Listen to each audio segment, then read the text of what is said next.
Votre invité aujourd'hui dans la grande interview en direct sur Boursorama, c'est Marc Fiorentino. Bonjour. Bonjour, Toujours associé chez Mon Financier toujours, et toujours éditorialiste, bien sûr, sur BFM encore. Business.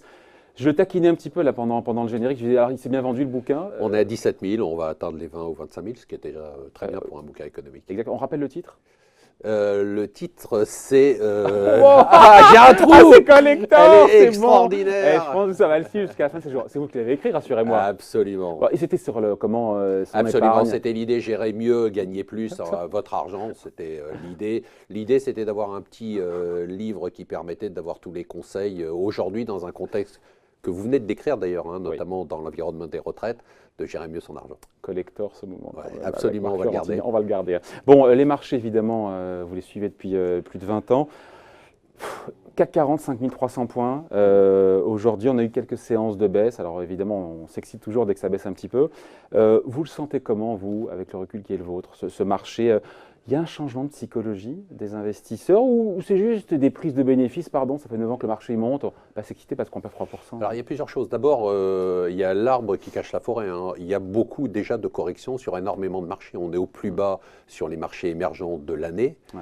On a une correction qui est extrêmement violente sur les petites valorisations et les petites capitalisations de Paris. C'est juste. C'est la première fois depuis 30 ans que l'écart entre les indices américains et les indices du reste du monde est aussi élevé. Ouais. On n'a jamais connu ça depuis 30 ans.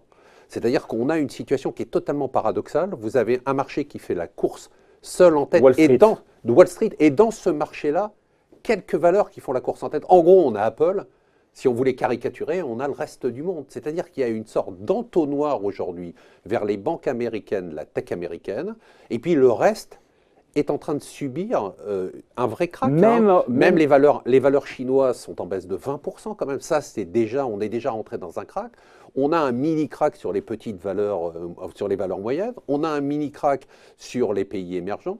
Donc, quand on me dit, La dernière digue qui ne cède pas, c'est les banques américaines. Ah, Si on enlève si les on- banques américaines et si la on- tech américaine, voilà, et vous enlevez le pétrole, puisqu'il y a eu la flambée du pétrole, Ouais. on se retrouve dans une situation qui est très paradoxale. On est dans une situation, c'est-à-dire que ça fait maintenant presque un an qu'on est rentré dans une phase de correction des marchés.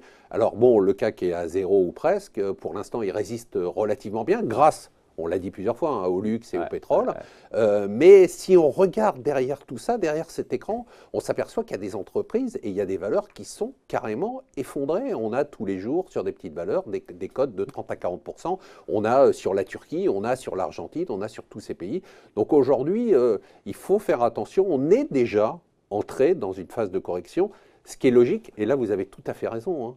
On a eu, depuis mars 2009, les valeurs américaines ont progressé de façon spectaculaire. Or, on sait que la hausse des marchés a été principalement due à la baisse des taux d'intérêt, qui est derrière nous. qui est Clairement. derrière nous en partie, en tout cas aux États-Unis. Ça, Aux c'est une États-Unis, aux certitude. États-Unis, Absolument, aux États-Unis. vous avez raison, qui est derrière nous aux États-Unis.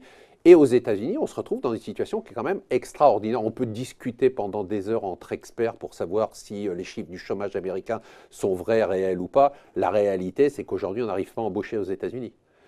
Donc, vous avez une hausse des salaires, on l'a vu de façon spectaculaire Mesuré. avec Amazon. Oui. Ah non, Amazon, mais au global, on a le Mesuré. chiffre du vendredi, plus 2,8% sur un an. Ouais, il faut Avec un taux de chômage au plus bas depuis 50 ans, Ouais. on aurait pu imaginer qu'on a un peu Absolument, plus. Hein. vous avez raison. Ah, ça, c'est un autre débat, hein. Ouais. C'est-à-dire qu'à la fois la démographie et la technologie font qu'on a, contrairement à ce qu'on dit, moi je crois que les chiffres de productivité ne sont pas justes. C'est-à-dire qu'il y a une explosion de la productivité, Mais qu'on ne voit pas, contrairement qu'on ne mesure qu'on ne pas. la mesure pas Parce parce qu'on est face à un phénomène qui est un phénomène qu'on n'a jamais vécu. C'est-à-dire que cette nouvelle technologie, elle n'est pas mesurée.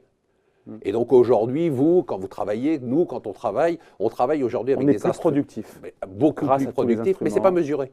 Et donc, on a paradoxalement une sorte de calcul de productivité qui vous dit la productivité, elle ne croît pas de façon, et les économistes vous expliquent que la productivité ne croît pas comme elle devrait croître. Ce qui est à mon avis totalement faux. Productivité, Parce que- pour les nuls, Ouais. entre guillemets, productivité, c'est ce qu'on produit par heure. Exactement, travaillée, c'est ça, la hein. richesse produite avec la même dose de travail. Exactement. La réalité, c'est que cette richesse-là, elle a explosé, on a besoin de moins en moins de travail. On va, de toute façon, sans citer des bouquins qui sont très à la mode en ce moment, comme le livre d'Harari, on va de toute façon dans un monde, là on se projette à 20 ans, mais qui dit 20 ans dit demain, dans un monde sans travail, c'est-à-dire qu'on est dans une perspective où c'est ça qui tient les salaires, C'est-à-dire qu'aujourd'hui, Qui tient quelques salaires. qui tient quelques salaires. Quand on est dans la banque, quand on est dans la tech, Oui, non, quand je dis qu'il tient quelques salaires, c'est-à-dire qu'aujourd'hui, ce qui freine la progression des salaires, vous avez raison, avec le chiffre du chômage qu'on a aujourd'hui, on devrait avoir une hausse des salaires de 4%. Bah, évidemment. Donc on a 2,8%, c'est beaucoup. C'est plus que les 2% d'inflation qu'on attendait, mais ce n'est pas l'explosion. Seulement, c'est beaucoup. C'est quand même 2,8%. Ça veut dire que les taux d'intérêt américains à 3,2% à 10 ans, bah, ce n'est pas très élevé. Le niveau normal qu'on devrait avoir, c'est 4%. À 4%, vous commencez à vous poser la question. Vous vous dites, est-ce que j'investis sur des actions qui sont au plus haut depuis 2009 Est-ce que je sécurise? ou est-ce que je sécurise? Le bon du Trésor américain à 4%, Voilà. sans risque. Et aujourd'hui, Ça se tente, hein. le 2 ans paye plus de 2%. Bon, c'est un peu l'équivalent du fonds en euros sur l'assurance vie. vie. Ouais. Donc, finalement, la dernière digue, c'est ça, l'arbre qui cache la forêt. L'arbre, ben, c'est la tech américaine, ce sont les C'est banques la tech américaines. américaine, quelques valeurs de luxe, le pétrole parce qu'on a eu la chance pour les bourses que le pétrole remonte. Alors, malchance d'un côté parce que ça alimente l'inflation, mais d'autre part, à court terme, ça alimente les valeurs pétrolières. Mais derrière ça, derrière cet écran de fumée, franchement, le paysage, il n'est pas terrible. Hein. Mais c'est parce que, encore une fois, au-delà, c'est vrai, des mini-cracks sur les émergences, sur la bourse chinoise qui est encore décalée, etc., il n'y a pas ce sentiment d'urgence, de peur, etc. On se dit que finalement, la trade war, la guerre commerciale, ben, finalement, ça ne touchera pas trop la croissance américaine. Vous avez raison, je ne crois pas que ce soit ça l'élément. Enfin, je pense que la guerre commerciale, on est dans la dernière phase, on est dans l'affrontement avec. Il a gagné toutes les étapes, hein. Il a gagné la guerre contre tous les pays, relativement facilement. Là, il s'affronte avec la Chine. On sait qu'il y a beaucoup de postures et il y a beaucoup de cinéma. Il y a beaucoup de cinéma, mais en attendant, les mesures de rétorsion augmente Absolument. de plus en plus. Il faut se rappeler l'histoire quand même. On sait que ça ne se termine pas toujours bien. Je suis d'accord, mais les deux ont intérêt, les deux veulent avoir un deal. Je suis beaucoup plus inquiet du côté des taux d'intérêt. Je ne suis pas très inquiet du côté de la guerre commerciale. Taux d'intérêt US? Taux d'intérêt américain, absolument. Je pense que là, on n'est pas à l'abri quand même de surprises. Et si... Pourquoi? Parce que, encore une fois, on nous a dit, il y a quelques mois, quand on a passé le cap des 3%, oh là là, ça va être un bain de sang, l'économie américaine, les marchés ne supporteront pas des taux à 10 ans américains supérieurs à 3%. On s'est trompé. On est à 3,25, le Wall Street est au plus haut, le dollar est fort. Ouais, vous avez raison, moi je suis, je suis un des premiers à m'être trompé, c'est-à-dire que je pensais vraiment... C'est pas là où je voulais en venir. Non, mais moi je vous le dis. C'est-à-dire que ça fait presque un an que je me dis, avec ce niveau-là de taux d'intérêt et la progression économique, il n'est pas possible que les valeurs américaines continuent à monter. Sauf qu'il s'est passé un phénomène que personne n'avait anticipé, c'est-à-dire que certaines valeurs américaines sont devenues des valeurs refuges des marchés boursiers. C'est-à-dire qu'on sort du marché boursier, avant on rentrait sur d'autres marchés. Le problème, c'est qu'aujourd'hui, quand vous sortez du marché boursier, avant c'était facile, on sortait du marché boursier, on allait sur le marché obligataire. Ouais. Simple, clair, facile. C'était simple et clair. Sauf que maintenant... Comme ça rapporte que dalle. Pourquoi? Pas seulement. Vous sortez du marché boursier parce que vous pensez que les taux d'intérêt vont monter. Ouais. Si vous pensez que les taux d'intérêt vont monter, vous n'allez pas sur le marché obligataire. Parce que là, ça va faire très mal. Et c'est ce qui fait peur à tout le monde. Exactement. Et tout le monde dit que ça n'arrivera pas parce que les milliards de centaines Vous de avez milliards raison. de portefeuilles obligataires, le jour où les taux d'intérêt remontent trop rapidement, ça créera des moins-values dans les comptes des banques, des assureurs, de tout Absolument. le monde. Et certains disent qu'il y aura du sang sur les murs. Absolument. Et Mais- donc, vous comprenez... Et donc, ça ne peut pas arriver. Bah, ce qui est en train de se passer, c'est ce que vous disiez, l'image de la digue est très forte, c'est que la valeur refuge, bah, globalement, c'est les Apple, les LVMH et les Total du monde. Et pour On a l'instant, changé de paradigme. on a changé de paradigme. On ne change jamais de paradigme totalement. Moi, j'y crois pas Ouais. du tout. On m'avait raconté ça en 2000 et on s'est aperçu, en fait, en 99, on m'avait expliqué qu'on changeait de paradigme. Là, c'est une digue qui est en train de se créer, qui tient pour l'instant, mais qui devrait craquer à un moment donné. Nous, on est extrêmement prudents, mais je rassure les gens qui nous écoutent, on est prudents depuis un an. On s'est planté puisque la bourse américaine a continué à monter. Ouais. Sauf que, voilà, qu'est-ce qui pourrait faire craqueler tout ça? Ça serait encore une fois des taux à 10 ans aux États-Unis qui C'est une montrent mauvaise trop- surprise, c'est-à-dire une progression la baisse du chômage qui continue. On rentre dans le dur là, hein, 3,7%. Alors certes, si on regarde les créations d'emplois, on peut travailler les chiffres dans tous les sens, mais on commence à rentrer dans le dur. 3,7%, on va descendre à 3,5%. Bon, on ne savait pas, avant on disait que c'était 5% le taux de plein emploi, maintenant c'est 4, après c'est 3,5. Bientôt on va nous dire que c'est 3. Bon, rappelons quand même que le Japon est à 2,8, mais le Japon est dans une situation démographique très différente. Donc, à vous écouter, il y a une forme de complaisance, encore une fois, de la part des investisseurs, des marchés, à l'égard justement de cette petite allumette qui viendrait d'un pétrole qui continuerait à augmenter, de salaires américains qui ne seraient pas maîtrisés, qui déraperaient, d'une Fed en termes de communication. La Fed, elle a surpris quand même ces derniers jours en disant que était incroyablement optimiste sur l'économie américaine, que le taux neutre était peut-être plus loin que ce qu'elle aurait imaginé. Je ne pense pas qu'il y ait une complaisance, je pense qu'au contraire, les marchés sont extrêmement nerveux. Ça ne se ressent pas dans la volatilité qui n'est pas très élevée. Hein. On n'est pas au plus bas historique, mais on n'est pas très bas. On n'est pas très, le niveau de volatilité sur les actions américaines n'est pas très loin. On est autour de 15 ou 7%, ce qui est pas grand-chose. On rappelle qu'en période de crise, on est au-dessus de 40%, voire jusqu'à 70%.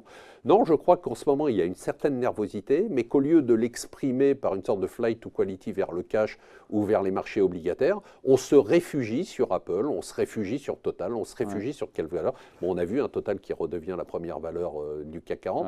Donc on a cette sorte d'effet d'entonnoir où les gens se disent c'est le dernier bastion. Alors on a de la chance, c'est que ce bastion, il peut accueillir autant de monde que possible, parce que quand on a des capitalisations qui font 1000 milliards de dollars, vous avez de la place pour tout le monde. Encore une fois, plus long marché aussi aux États-Unis, 3500, compte les jours, plus de 3500 jours. On y est. Et pas simplement marché, cycle de croissance. Oui, ça va ensemble. Oui, mais pas forcément. Pas forcément. Ah non, pas forcément, puisque aux États-Unis. Oui, non, mais on a eu des périodes où, au contraire, l'emballement du cycle de croissance a provoqué la chute des marchés parce qu'il y avait une hausse des taux d'intérêt. C'est vrai, donc là, on est dans un phénomène. On est quand même dans une situation, c'est important de le dire parce que c'est passionnant, même si c'est parfois un peu effrayant. On est dans une situation extraordinaire, historique. On est en train de faire du jamais vu. On est en terra incognita. Totalement terre inconnue. On s'est habitué, on dit, bon, Apple, 1000 milliards, bon, Amazon y était, puis elle est redescendue. On a l'impression que c'est, non, 1000 milliards de dollars pour une valeur comme Apple, ça veut dire quelque chose. C'est pas simplement qu'Apple vaut 1000 milliards de dollars. Oui, mais il y a des fondamentaux qui sont là. Pas croissance simplement. américaine, 3%. Absolument. Les bénéfices de toutes ces boîtes augmentent. On attend encore 20% sur le trimestre à venir, en moyenne, pour les valeurs du S&P. L'effet Trump, notamment, rachat d'actions, Trump. Oui, mais rachat d'actions grâce à Trump, parce que baisse des impôts et possibilité de rapatrier de l'argent. C'est pour ça qu'on a ce fossé incroyable. C'est l'effet Trump, le fossé incroyable qu'on a aujourd'hui entre les États-Unis et le reste du monde. C'est la première fois, enfin moi dans mes souvenirs, c'est la première fois que je vis un fossé. On a toujours dit tous les marchés sont corrélés. C'est vrai ça. Et c'est la première fois que je vois un truc aussi incroyable, c'est-à-dire un écart. C'est normal, ça fait 30 ans que ça ne s'est pas produit. C'est l'effet Trump.